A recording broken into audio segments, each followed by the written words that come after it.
Okay. Good afternoon. My name is Dr. Kale. I am the convener on this session. Dr. Bawa, my very close friend and colleague, is the co-convener on the session. And Dr. Pramod Gandhi and Dr. Nitin Mhatre, they both practicing in Panvel. They are primarily trauma surgeons, and they have kindly consented to be the chairperson on this afternoon 45-minute session. There are 6 presentations, and there's one speaker missing, but I think he's uploaded his presentation, so we'll be carrying on because the first 5 speakers are here.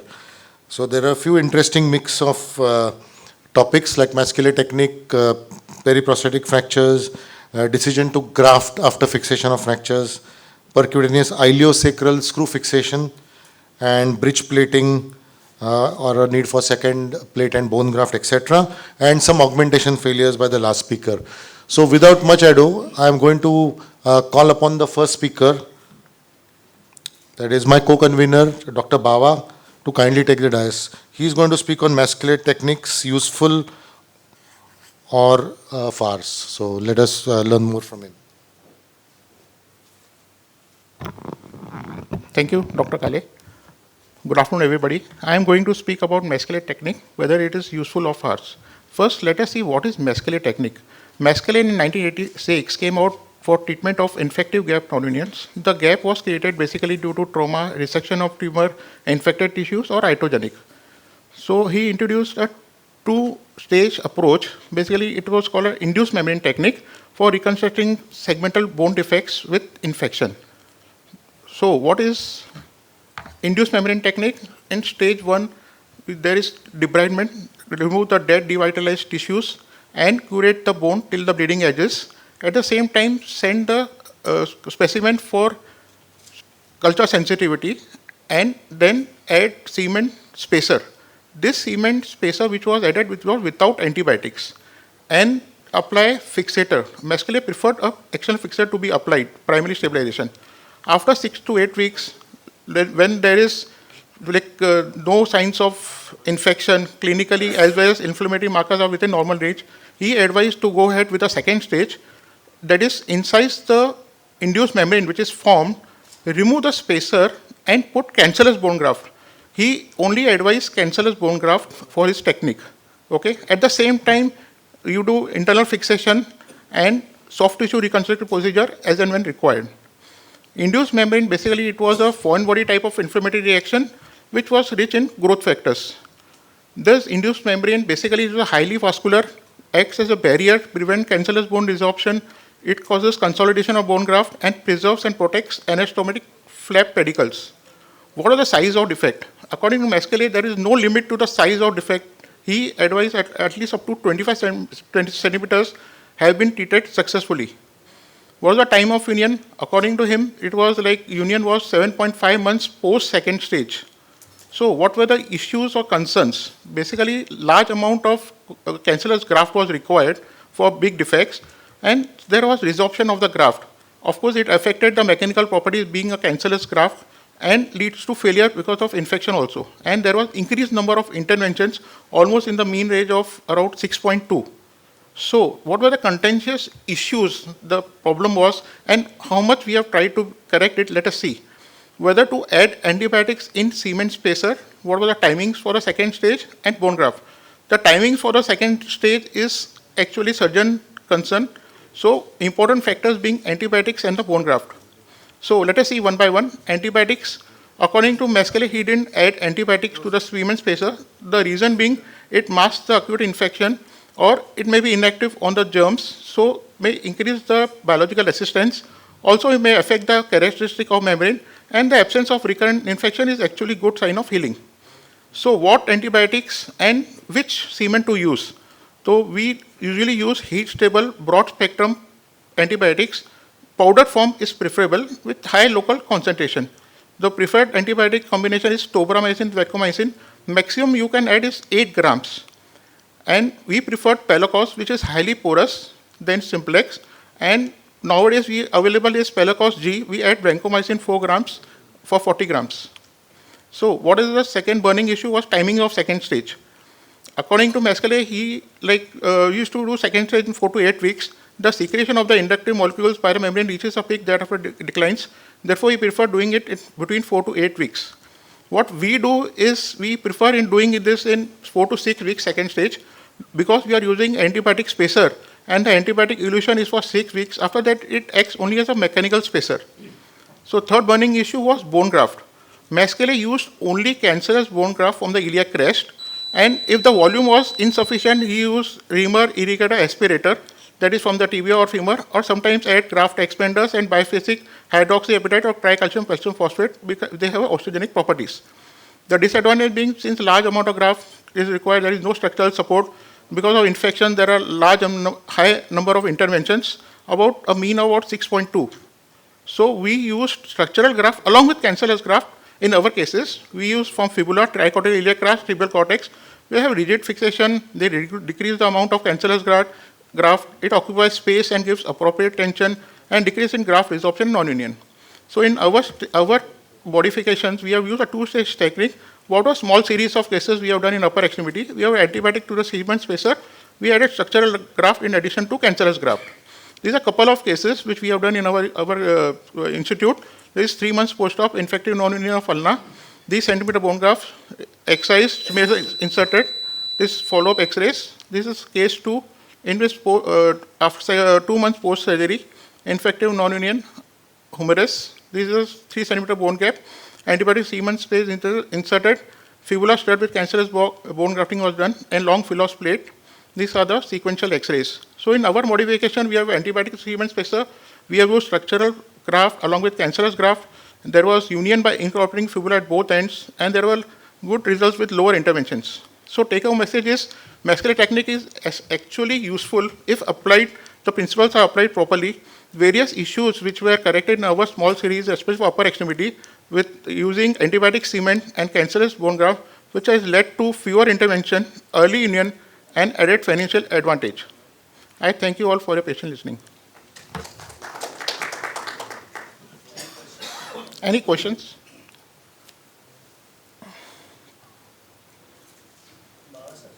Yes. Does the suturing of the membrane or non-suturing of the membrane affects the union line? Yes, the membrane which Masquelet described is incising the membrane, remove the spacer, put the graft, and suture the membrane lightly, but not very tight. So he has advised that. In our cases, whatever membrane we get, but actually it is like our bone is, because we are using a stud graft, we are incorporating at both ends. But we have to suture the membrane with not very tight sutures. In your cases, you have used stud graft as well as cancellous? Yes, we are using stud graft along with cancellous graft. Any other question? 5 minutes talk, sir, 2 minutes discussion. Thank you. Thank you. Dr. Surendra Bawa, thank you very much. I call upon the next speaker, Dr. Harpal Selhi. My apologies. A decision to graft after fixation of fractures. Dr. Selhi. Good afternoon. This is the topic which was given to me, and I thought over it what to speak, because there's hardly any literature if we search it. One of the articles I found was 1955, one of the first articles on bone grafting. So then I looked back into my practice and tried to see what we have been doing, and then looked for the literature to support. So why do we need bone graft? Most commonly nowadays is structural. When you need support, like he said, a strut graft and a cancellous graft, you need to fill in the gaps. You need osteoinduction, cancellous graft is added, and you need osteogenesis. A lot of people use cancellous graft, or they'll use bone marrow aspirate also for osteogenesis. So fresh fractures, the thing that comes to my mind is the depressed fractures that we elevate, like in proximal tibia or calcaneum fractures. Slowly we are drifting away from the bone grafting even in those. The evidence that's coming in is, even if you don't graft, either you use supplements, artificial supplements, or clones, but you don't take out of the patient's body. Proximal humerus, a lot of people say that you need a medial support. If you cannot reconstruct a medial calcar, you need support in the form of a fibula or a tricortical graft. So another site which we commonly, majority of us use in clinical practice, not everyone, again there are too many ways to skin the cat, some people would agree with me, some will not. Distal femur, again the medial side defect, lot of controversies whether we should plate or put a strut graft. Again, too many ways to skin the cat. So just showing some examples, this is a young medical student, not from our own hospital, presented to me with open fracture, head injury and multi-trauma patient. This is what I was able to do on day 1, debridement and nailing. Few days down the line, she had discharge from the fracture site, for which I had to do a re-debridement and then put in antibiotic cement beads.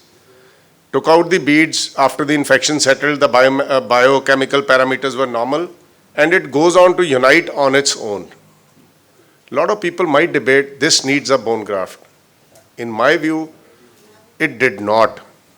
And I was lucky.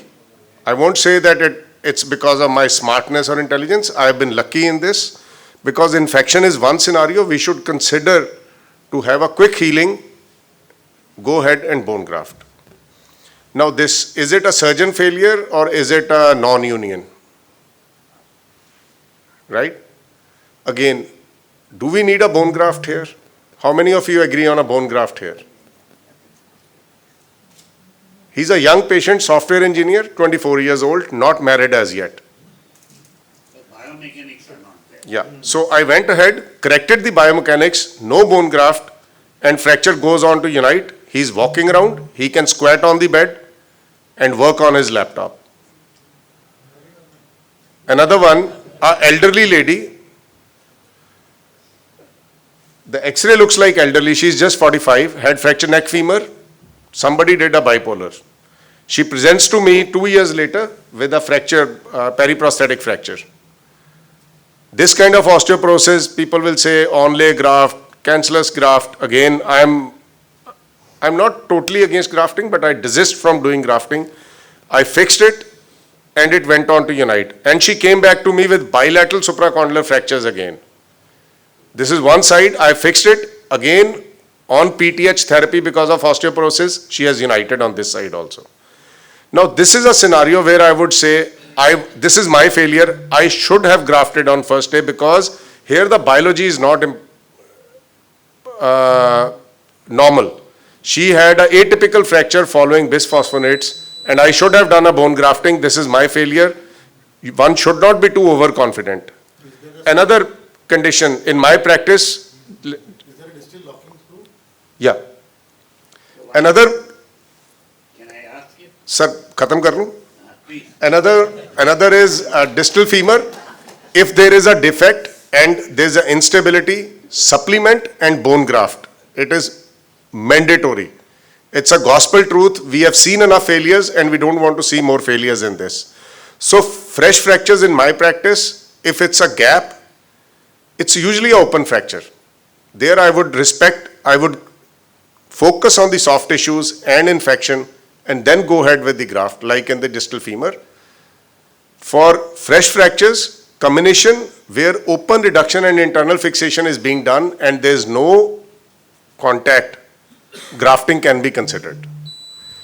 It's basically for structural support or for defects, comminuted fractures that we discussed, and basically for non-unions. Acute, in my practice, has no role.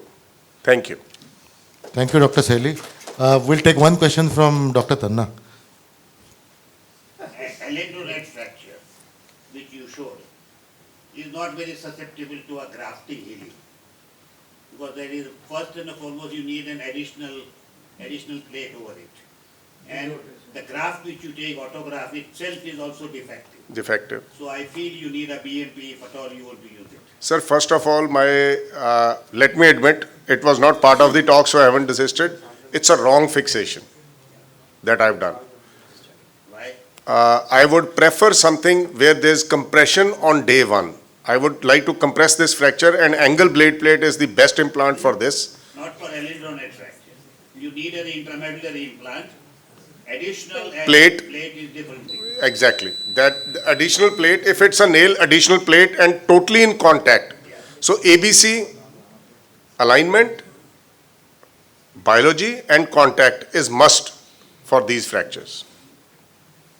Thank you, Dr. Selhi. With due respect, we have to move on to the next speaker. I call upon Sunil, Dr. Sunil Handralmath for his presentation on percutaneous iliosacral screw fixation. Dr. Sunil. Good afternoon, respected Tanna sir and my dear friends. We're talking on percutaneous fixation of sacroiliac joint. I'm working at Dr. Vaishampa and Government Medical College, Solapur. So Young and Berg's classification, Tiles classification, I think everybody is well versed. These are the sacral fractures which Ala zone, foraminal zone and central body fracture, where central and longitudinal transverse fractures we are interested in. These are the tiles A, B and C, which stable pelvic ring, partial unstable and completely unstable, where shearing fractures, rotational forces come in force, and there will be a vertical as well as rotational translation of hemipelvis. So apart from pelvic damage control, including the external fixation, wrapping pelvis, pelvic compression bondage, external fixator, pelvic C-clamp, apart from embolization of pelvic packing and embolization of pelvic vessels, we have to deal with the grotous pelvic injuries in such. So what are the indications of percutaneous fixation? Any unstable anterior ring injury which involves pubic diastasis more than 2 centimeters, 2.5 centimeter, any sacroiliac displacement more than 1 centimeter, and any vertical shear injury more than 0.5 centimeter need to be fixed. So our total 28 patients we managed, and evaluating our Solapur pelvic score, I will tell you what it is. Modified Majid pelvic score. We just included what I will tell you later. So this is Majid score, which includes pain, work, sitting, sexual intercourse, standing, gait and walking. What we included is addition of squatting and sitting cross-leg for our farming area patients.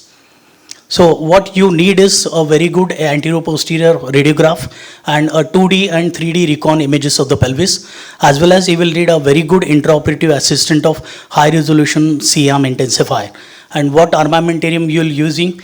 Simple drill and long threaded TFN guide wire 1.8 mm, and you may need a 6.5 mm cannulated cancellous, partially threaded as well as completely threaded, including 8 mm as well if the hefty male is there.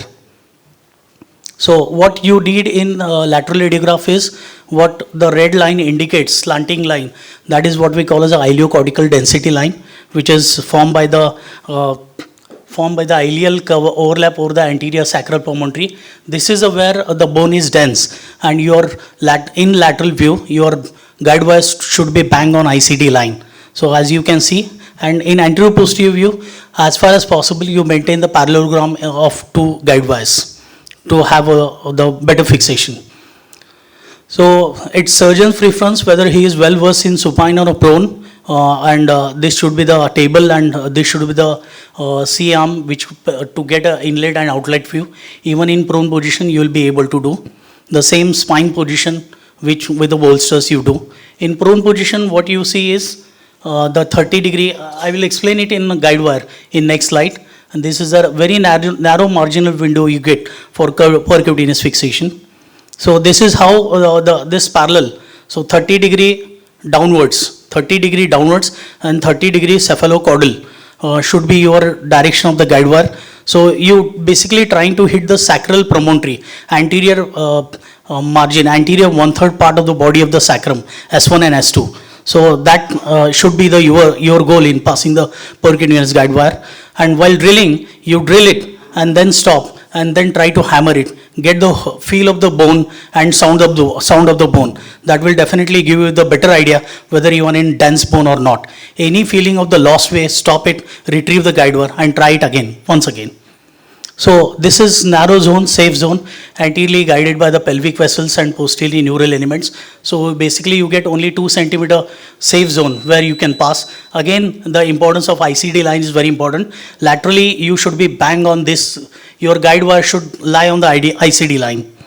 So this is one of the 3D view where you can pass a guide wire downwards as well as towards the leg end of the 30 degree, Here, sacroiliac dissociation, you can pass partially threaded, but in sacral alar fractures or foraminal fractures, pass a completely threaded cancellous screws. Because these are positional screws, you don't want any compression or pinching of the S1 nerve root. So there are advantages of supine and prone as well. Supine is simultaneous anti-ring stabilization can be done.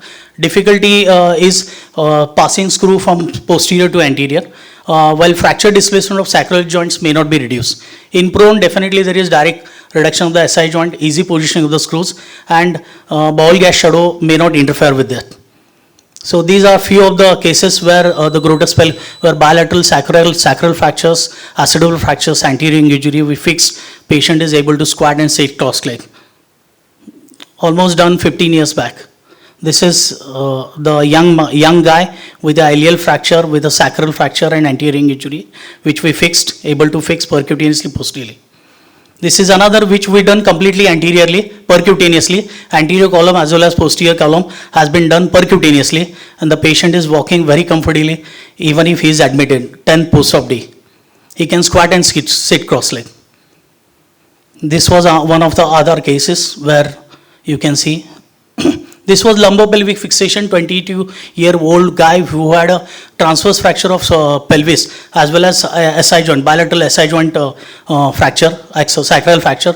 That is what we call as a lumbopelvic fixation. With the help of alar pedicle screws, we got a hold of pelvis and pedicular fixation in lower lumbar region and bilateral percutaneous sacroalar fractures. On day 7 or 8, he is walking in the ward comfortably. This was another, yes, thank you. So this was the last where the patient can squat and sit cross-legged, every anterior and posterior. So take-home message is suit the suitor, supine and prone, well versed. For beginners, practice on 3D model of the pelvis. Plan the fixation prior to night. Mental surgery is very important. Feel and hear the bone. In between drilling, you just hammer, tap the guide wire and feel for the sound and feel of the guide wire. And percutaneous fixation has definitely an advantages over open fixation, looking at the last 10 or 15 years of the our results. Thank you. Thank you, Dr. Sunil. Very interesting. Why are you showing us anterior posterior when posterior is clearly superior? Yeah. I still did not get that point. No, I had. Questions? Okay. Thank you, Dr. Sunil. Thank you, sir. Thank you.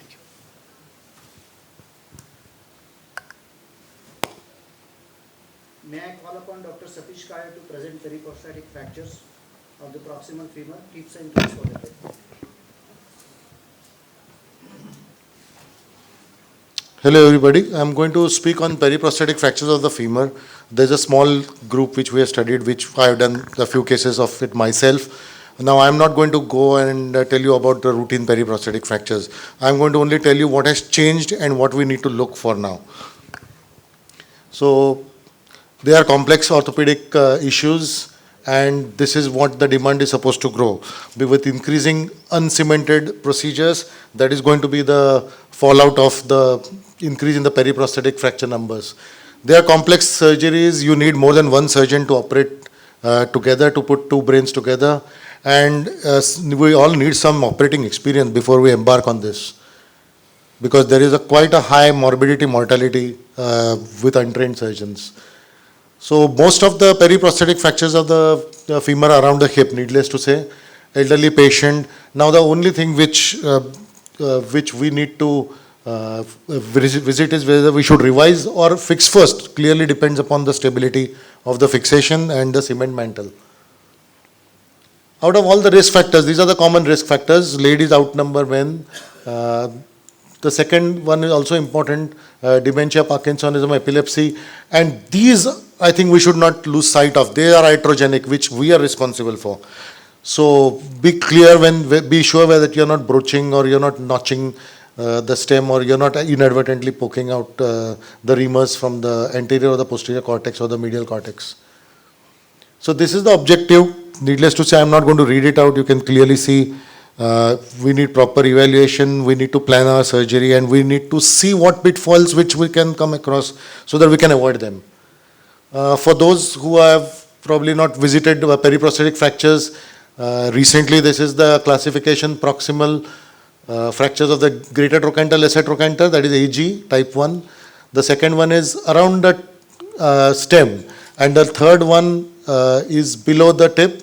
And the B2 is below the tip, and the type B3 is comminuted with osteoporosis with multiple fractured fragments. And well below the tip is a type C, which is between the hip and the knee prosthesis usually. So that's what I have just just shown you in the picture. So that's the theoretical part of it. There's a greater trochanter. This is how it was fixed. Type B, the more important to realize is that whether we need to look for solidly fixed femoral stem versus a loose stem, and we'll need to look for loss of bone. So solid or otherwise, and loss of bone. Two things to keep in mind. That's a type B that was fixed with the Dalmile cables. That is the outcome. And that is also a type B, but it is more on the lines of osteoporosis with unstable. So this was fixed like this, well below the stem tip. So this is just an example. I mean, I'll show you the fixation later. This is only meant for completeness. We are primarily focusing on the hip. Most of the cases I have done in oswestry with Dr. Spencer Jones, Mr. Spencer Jones. And I'm only going to focus on what we found, which is important. So 20 patients, small series, good mix, females clearly outnumbering males, elderly patient, and we are seeing more and more of those hemiarthroplasties and revisions coming back now. So trivial injury is mostly the cause of fall. That's the distribution, proximally more than the distal. Most primary THRs, they end up, or hemiarthroplasties end up with this. This was our distribution in the series which we studied. Time since primary surgery can range from anywhere from 18 months to 13 years. Some contentious issues here. I have just heard a presentation where they said we should not bone graft, but I strongly feel about bone grafting, as has been taught to me by my teachers as well. This is the outcomes which is assessed as per Beals and Towers criteria. What we need to look for is two measures now. What has changed, as I said? This we are not aware of when we were maybe 10 years ago. So you need to assess diaphyseal cortical bone ratio, which is the ratio of A minus B divided by A, and the ratio of 0.49 is the best indicator of proximal osteoporosis of the femur. So it is a measure of the diaphyseal cortical bone thinning. So that's one parameter which you need to assess and document preoperatively.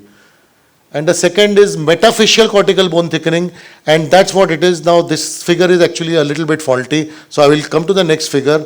It's actually the outer diameter divided by the inner diameter, and that's the line actually, B divided by D, that's actually the line.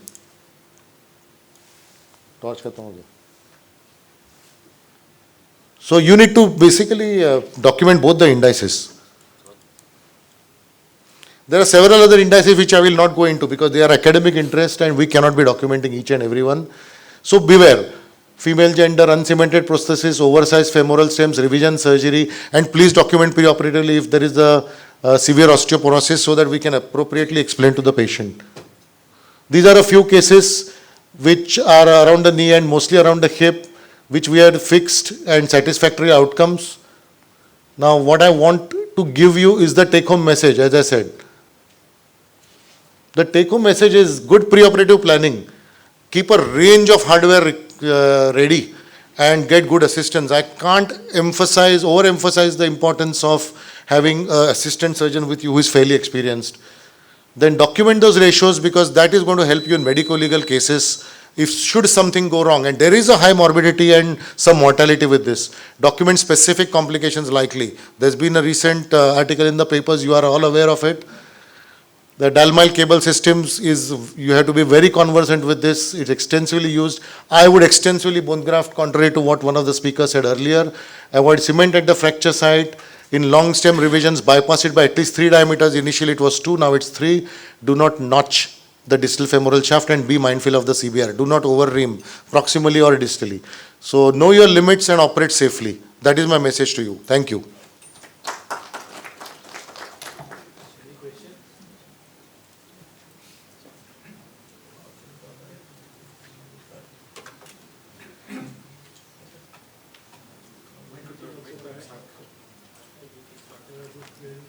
Thank you.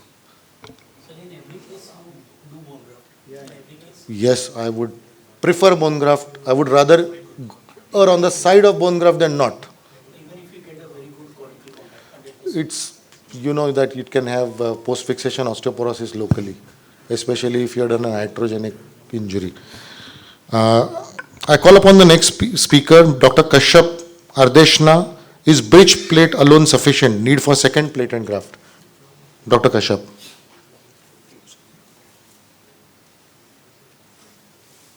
Thank you, Chairman, sir. Good afternoon. The title is little different. It was some print issues. Is bridge plating alone sufficient in distal femoral fractures, or there is a need of second plate or graft? So we know it's a relatively common fracture. It is lots of complication, malunion, non-union implant failures. There are a lot of different implants available. But what we are going to speak upon is a bridging plate in distal femoral fracture. The bridging plate, it's not always a locking plate, right? Angle blade plate, DCS, and different type of locking plates are there. So bridging is a concept rather than a plate. So is bridging plate alone sufficient in distal femoral fracture? That is a question one. So we take a case where there is a comminuted distal femoral fracture and we have fixed with the bridging mod, only the big cortical piece is lagged, and then we see the follow-up of this patient. So there was a nice healing with the lateral plate alone.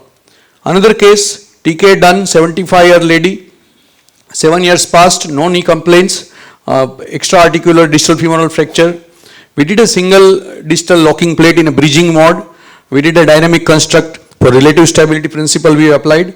And we can see at 3 months, patient was walking almost full weight bearing. And these were her knee range of movements. And if you look at 11 months, absolutely anatomically healed well with the callus formation without any deviation in the axis of the joint. So bridge plating in distal femoral fracture, there are some advantages. So locking plate has revolutionized the management principles. It works as a bridging internal fixator. It uses the relative stability principle and predictable healing occurs by callus formation. It can be applied biologically with minimal tissue trauma and there is an ease of application. But these pictures are also not uncommon. And for that reason, it is infamously known as a non-union machine. So these are also the problems which happen in some, say, 15 to 20% of cases. So there are disadvantages to plate too. So it's a load-bearing device. It's not very good when there is a medial comminution. Implant failure is not uncommon. And in one of the study by Ricky, the reoperation rate was touching to 20%. And there is a poor screw fixation in osteoporotic bones, and there are bigger incisions if you don't do it by MIPO technique. So, there is a need of something? So, we take one case, a 40-year lady had a polio limb, and this fracture was there, and it was fixed like this.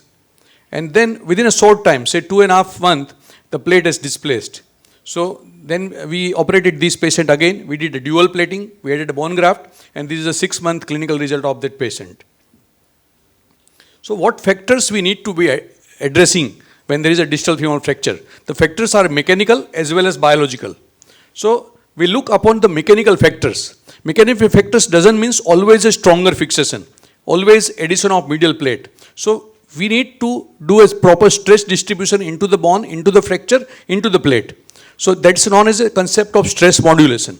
So with many of these cases, with a single plate, if you do proper stress modulation, then you can very well heal those patients with a single plate. So what we need to do is, we need to use a longer plate, longer working length. The screw density should not be more than 50% and 2 to 3 screws only in a proximal fragment.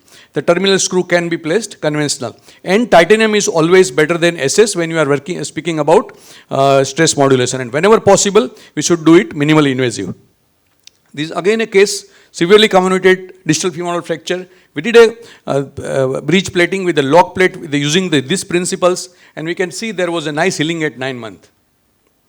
So that's not an out, right? So improving mechanics doesn't always mean putting an additional medial plate. You put the plate properly, you get the good result. Another way of improving mechanics is a medial plate. Here is the case, there was a medial office, so while operating, we added a medial plate. This also you can do when you feel that you need an additional stability. Another thing, when there is a mechanical issues are not there. There are sometimes there are biological issues, right? So this is a very severe osteoporotic lady, 70-year. This patient definitely would have a problem in healing. We did a lateral plate, we did a medial plate, we put a whole of a tricortical iliac crest graft in that. And at 4 months, there was a nice healing without any disturbance. Another case, grade 1, severely comminuted, intra-articular, extra-articular. Similarly, did a bone grafting primarily in a medial plate. At 3 months, we can see the nice healing is starting. So, what is the literature about this? What is the literature support for this medial augmentation and medial support? So, does it help mechanically? Yes. If there is a supplemental fracture fixation, then it will give you a more stability. Sir, 30 seconds. Does it harm in biology? No. The vascularity is not much hampered by adding a second plate. Is there evidence clinically? Yes. The double plate has evidence if that has to be kept in surgeon's armamentarium, but it is not always required. Another article saying it is not always required. So, only when it is mechanically required, then you put it. So, when to double plate?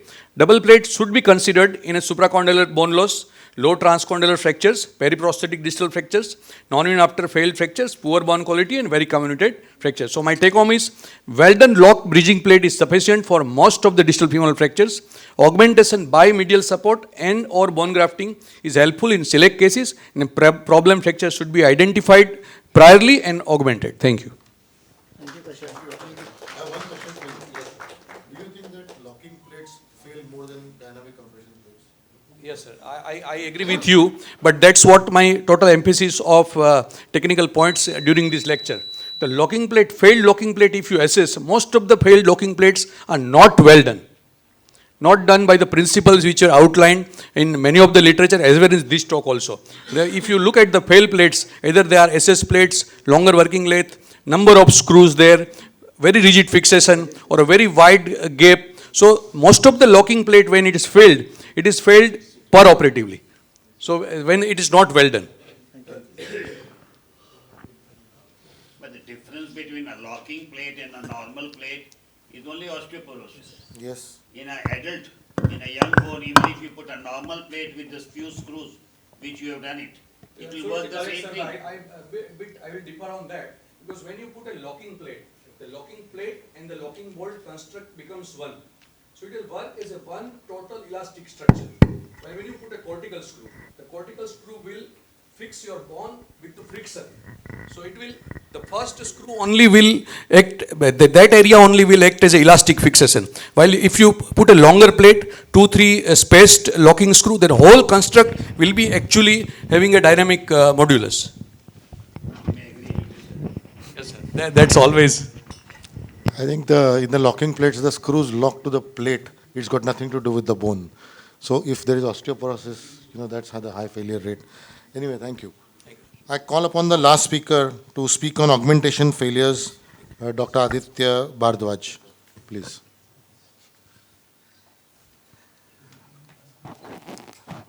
Good afternoon, everyone. I will not be standing long, keeping you away from the lunch. So when I was given this topic, first reaction was a bit augmentation karna shuru kiya, failures kahan se. But to begin with, what is augmentation? As told by Dr. Kashyap, it is addition of any substance to your construct to add more stability to it. It can be biological, synthetic, or a metallic. Biological can be cancellous bone graft or a fibular stud graft. Synthetic can be a bone cement or a bone substitute. And metallic can be a plate, nail, or a simple and circular edge wire. And it has clear-cut indications where there's a non-union, you can add a fibular stud graft with a longer plate and it unites. In case of a medial combination on a distal femur, you can add a medial plate, and which helps you to make a stable construct and helps in union. Or in a case where nail is failing, you add a plate with the bone graft and it goes on to union. But then where it fails because of two reasons. Either it's a patient factors or a surgeon factors. Patient factors are generally the primary indication why in first place you needed augmentation. So it can be an open fracture which can lead to infection, which eventually leads to implant failure, or a bone loss, or the combination was severe and the augmentation was not enough to support that combination. osteoporosis or an underlying bone disease like a tumor or a surgeon factor where it was not required, you could have easily gone away with a single plate, but trying to put an extra plate, you gave an insult to the biology and the blood supply, which eventually led to a non-union. Or a poor technique, which is the main cause where an augmentation fails, where a surgeon fails to follow the principles of a fracture union. We'll have some cases. So this was a case with the fractured neck femur and a shaft, which was a PFN was the long PFN was done. The neck united, but the shaft went into failure. So they added a plate to augment, thinking it is a hypertrophic non-union, but the fracture was left in distraction, which led to the failure of the augmentation. So next time, a same construct was used, but this time the principles were followed. Same nail and plate construct, but edges were freshened, more bone graft, and a thicker nail, and it is uniting, and the patient is full weight bearing. So it is the principles that you have to follow and not the augmentation what you have to focus on. Another case of tumor, of fibrous dysplasia, a primary surgeon did everything, nail, put a cement in, and a plate also to augment. It failed. It failed because the whole segment of fibrous dysplasia was not resected, it was not completely resected. They resected it completely, fixed it with the nail and used that cement spacer for a Masquelet, and next time removed the spacer, put bone graft and augmented with the plate, went in for union. Another case, an open fracture, distal femur. It was debrided, put in an external fixator, and then replaced with a plate and a cement. A month later, cement was removed and allograft with the fibula was put in, but it didn't unite. Maybe the problem was with the stability. It needed more stiffer or a stable construct. 1.5 years later, still CT showed no union. This time, a plate was added with the bone graft, which went on to unite. So here again, the principle was it needed to be more stable construct, and that is why a fibula graft failed. A case of distal femur again, but this time the plate worked well the last time, so the surgeon added a plate primarily with the bone graft. But many principles were not there. The length of the plate wasn't there, the proximal fixation wasn't adequate, so this also failed. So in every case, wherever augmentation is failing, it is the principles of fracture fixation which are not followed properly, and the surgeon is failing because of the principle not being followed. This was reamed, bone grafted, and went on to unite. This was again open fracture. So last time there was just a fibula was added, then a plate was added, and then the nail was done. So this time the surgeon had nailed it, plated it, and grafted it, and didn't unite still because the reduction wasn't good and the length of the nail was short. So again the failure to apply the principles. It failed again, and coming back, fixing it with a DC dynamic condylar screw, but fixing it nicely and following the principle, it united. So the take-home message is augmentation is useful if rightly used and properly used with all the principles of fracture union. It is not a replacement to good reduction, not if you fail to treat the underlying cause for which you had augmented it, and the principles of fracture fixation, alignment, stability, and the length, and principles of non-union, taking out the interposition soft tissue, removing of the medullary, opening the medullary canals, freshening of the bone edges, fixing bone grafting, and then giving a stable fixation is what is going to get you union and not just the augmentation. Thank you. Thank you. One question to you.